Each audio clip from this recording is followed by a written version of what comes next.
कहते हैं इतिहास तलवारों से नहीं चरित्र से लिखा जाता है। एक ओर था अकबर, साम्राज्य का बादशाह, और दूसरी ओर प्रताप, जिनके पास राज नहीं, सिर्फ एक चीज थी, सम्मान। दो नाम, दो रास्ते और दो फैसले जिन्होंने भारत का इतिहास बदल दिया। मुगलों का विशाल साम्राज्य फैल चुका था। दिल्ली, आगरा, पंजाब सब अकबर के अधीन। राजनीतिक चतुराई, शक्ति, धन, सेना, अकबर के पास सब कुछ था। उधर अरावली की घाटियों में एक राजा बिना महल के, बिना आराम के, बिना ताज के, पर स्वाभिमान से भरा महाराणा प्रताप रहता था। दोनों राजा थे, लेकिन उनकी राजदृष्टि अलग थी। अकबर का उद्देश्य साफ था, भारत की हर रियासत को अपने साम्राज्य के नीचे लाना। उसकी शक्ति, विशाल सेना, रणनीति, धन, राजनीति, समझौते और जरूरत पड़े तो युद्ध। अकबर कहता था, जो नहीं झुकेगा उसे झुकाया जाएगा।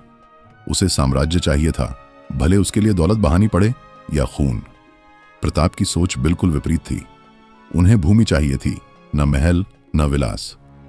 मेवाड़ उनके लिए सिर्फ राज्य नहीं था, धरती माता थी, और उसके सम्मान के लिए प्रताप ने सब छोड़ दिया, महल, परिवार, सुख और ताज तक। प्रताप ने कहा था, अकबर से समझौता, उस दिन मेरी आत्मा मर जाएगी। यह जेठेरे शासन का संघर्ष नहीं था, यह आत्मा और स्वाभिमान की जंग थी। 18 जून 1576 हल्दी घाटी की घाटी अकबर की शक्ति और प्रताप के सम्मान की रणभूमि बन गई। एक ओर हजारों सैनिकों से सजी मुगल सेना, दूसरी ओर कम संख्या में राजपूत योद्धा।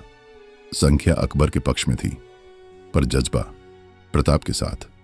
लड़ाई भयंकर थी, धूल उड़ रही थी, भाले बरस रहे थे, पर प्रताप नहीं झुके। इतिहासकारों ने लिखा, प्रताप हारकर भी अमर हुए, अकबर जीतकर भी अकेले। हल्दी घाटी के बाद प्रताप हार नहीं माने, बल्कि और कठोर बन गए। वे वर्षों तक परिवार समेत जंगलों में रहे, घास की रोटियां खाईं, फटे कपड़ों में रहे, पर उन्होंने कहा, मेवाड़ झुकेगा नहीं। उधर अकबर साम्राज्य का विस्तार करता रहा, भव्य महल, दरबार, दौलत और राज। पर वही अकबर मोती महल में बैठा था और प्रताप घास की कुटिया में इतिहास लिख रहे थे।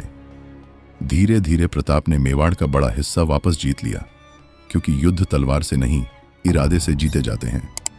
प्रजा प्रताप के साथ थी, पर्वत प्रताप के साथ थे, एक लिंगसी का आशीर्वाद उनके साथ था, और अंत में प्रताप ने वह साबित किया जो इतिहास बार बार नहीं देखता, सम्मान कभी हारता नहीं। अकबर इतिहास में एक बादशाह के रूप में दर्ज हुआ, पर प्रताप वे आत्मा की किताब में दर्ज हुए। अकबर की शक्ति उसकी सेना थी, प्रताप की शक्ति उनका चरित्र था। अकबर ने साम्राज्य जीता, पर प्रताप ने दिल जीते। यही दोनों का सबसे बड़ा अंतर था। अगर आपको लगता है कि शक्ति बड़ी नहीं, सम्मान बड़ा होता है, तो इस कहानी को आगे बढ़ाएं। जय मेवाड़, जय राजपूताना।